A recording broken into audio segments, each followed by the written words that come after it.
So today we're on chapter 15. I want to read from chapter 15 of the Bhagavad Gita. This is about the apple tree, and I found it interesting. So I hope that you'll find it interesting too.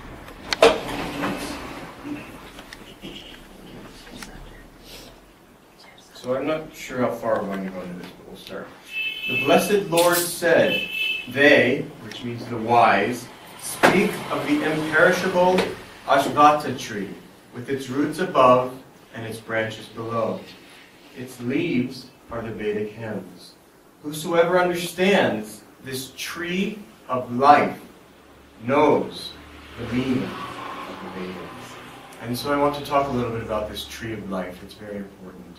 That it says that its roots are above, and that means our hair, that is the roots of this sacred tree, and that the branches are our nervous system. And this is a very subtle point, but an important point, that the fruits on this tree are the fruits that we enjoy in the five senses. That when we taste something, we think, "Oh, this tastes so good," or "this sounds so good." That whatever it is, those are the fruits of this tree. And so it's our goal to be able to withdraw our life force inward. Just as in the West, or up north in the Himalayas, when the trees get cold, they lose their leaves and they withdraw their life force. Oh, I'm supposed to be standing here. It should have told me much earlier.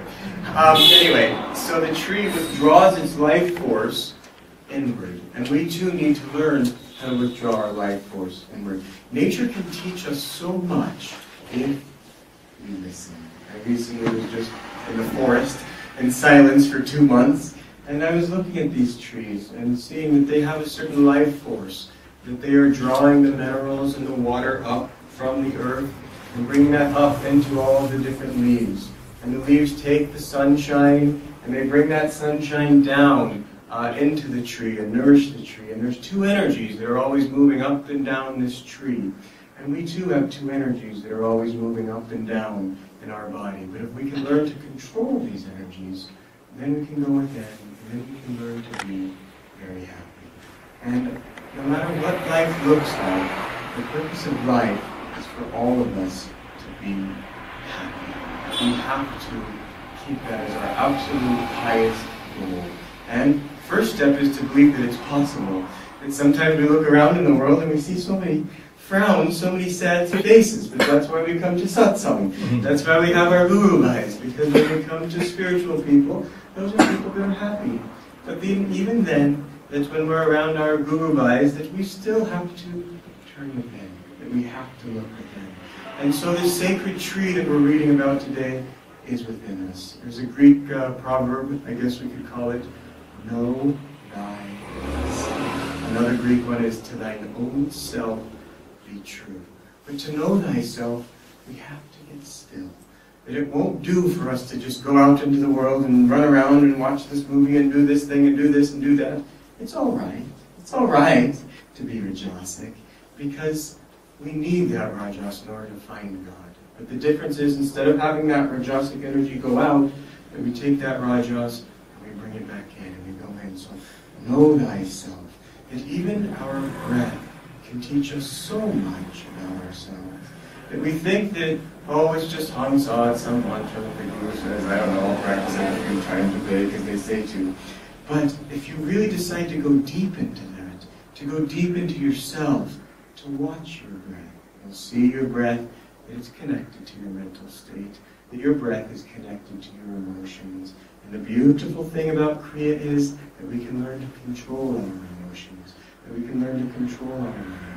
Even if we aren't subtle enough to know to feel these currents in the spine that the yogis talk about, not a problem. We can just simply use the breath, and we can learn to control that, and we can learn to control vast things. I wanted to play a chant today, but I've forgotten it, it seems. It's desire my great enemy, and in that it says, control the little pranayama, become all-pervading pranayama. This means that you can learn to control the entire universe. It's said that yogis create and destroy galaxies.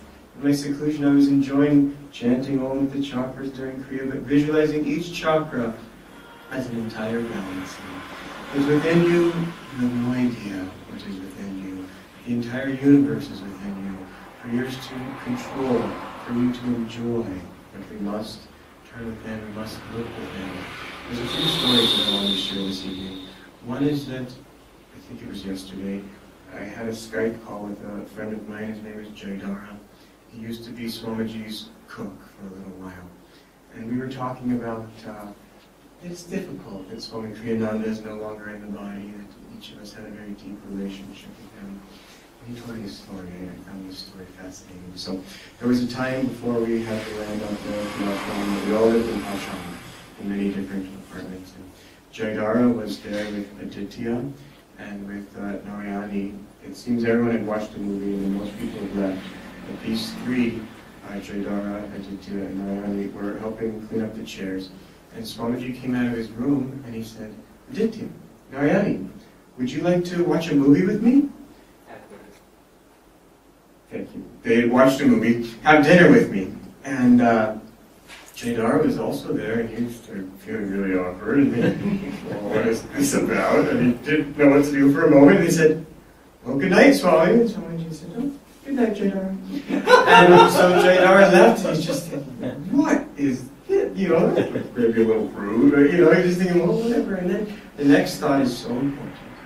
And he thought, well, if Swamiji doesn't want to spend time with me outwardly, I'm just going to go spend time with him inwardly.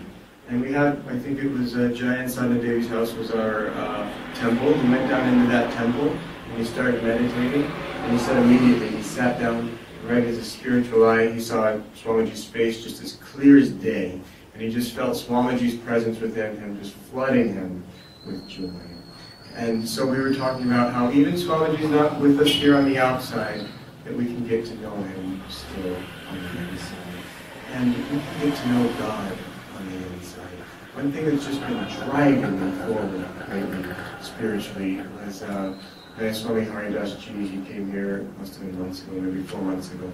And he was giving a satsang, and he said, Swami Kriyananda, where is he? Where is he? Go find him. And I thought, that's it. I'm going to do that. I'm going to go find him. And where do we look? Where do we look for the great saints? Where do we look for God? On the inside. But we have to turn our consciousness within, and then we will find God. Another thing that I wanted to share this evening that's been inspiring me spiritually is I had a lot of time in this seclusion to read a lot of Master's writings and Swamiji's writings. And one of these was a book called The Master Said that Swami wrote shortly after Paramahansa Yogananda left his body. And in this Master said, he was talking to Swamiji, and he said, there's 3 kinds of devotees. There's the kind of devotee that just comes to satsang and goes home. There's the kind of devotee that comes to satsang and meditates, he said. And then there's those who must know. That's the kind of devotee that I want to be. And I hope that's the kind of devotee that all of you want to be also. The kind that must know. And again, we have to turn our life force within, and we have to find this silly upside-down people tree within ourselves. And we have to learn how it works.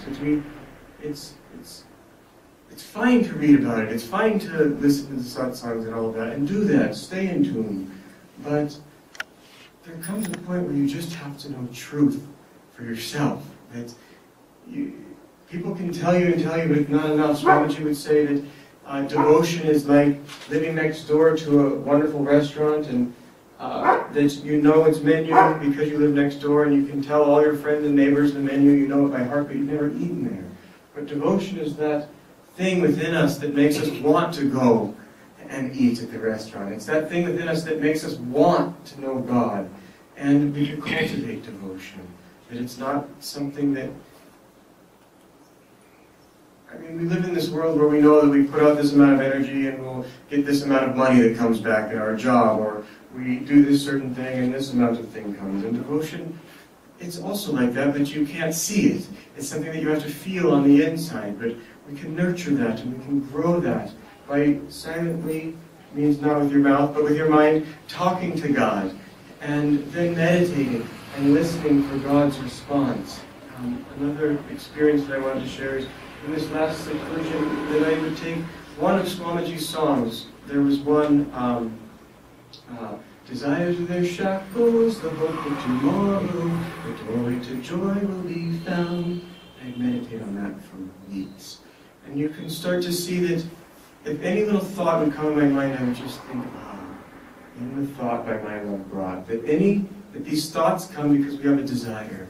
That it's the heart's love, but it's directed in the wrong way. It's directed outward. And you think, when I just eat that ice cream, when I just eat that chocolate, then I'm going to be happy. And then our thoughts go that way. And those are our desires that are our shackles. And that make us think, tomorrow, when I make it to the store and I eat the ice cream, then I'll be happy. And we forget to be happy right now. And this whole thing, it's all in the mind. And we don't have to worry about that too much. All we have to do is the techniques that have been given to us. And if we practice Hamsaga, if we practice our Kriya Yoga, we practice it deeply, with devotion, with concentration, we'll experience things that we can't even imagine right now. That within us, God is living within each one of us. And this process of finding God, it's unbelievable. God is something beyond imagination and expectancy. God is something so much bigger than we can possibly fathom. We don't have to intellectually worry about it. We just have to keep chasing one thing. And chase that thing, and that thing is joy. Just keep chasing that joy. And you start chasing it on the inside in meditation, and you'll want to chase it more and more. And suddenly the minutes, the hours, they'll just fly by in meditation because you'll be feeling so much joy.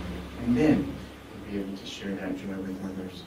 And then you'll be able to be a force in this world. Instead of the world taking you and molding you and telling you what to do, that you go on the inside and listen to God. Say, God, what do you want me to do? And then you'll be able to do that. And that's the way to live. That's the way to be happy. And we all have this little voice on the inside. Call it Nasi, call it Swami Kriyananda. I don't care what you call it, whatever your favorite saying to this thing, that's up to you. It doesn't matter.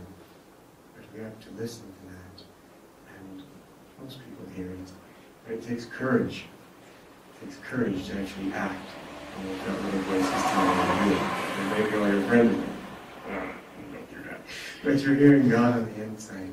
Listen to that voice. Because each one of us has a unique dharma.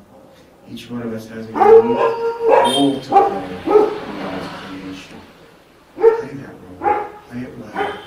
And then you'll live a life of just so much joy, so much joy. Just keep going for that joy. It's worth it.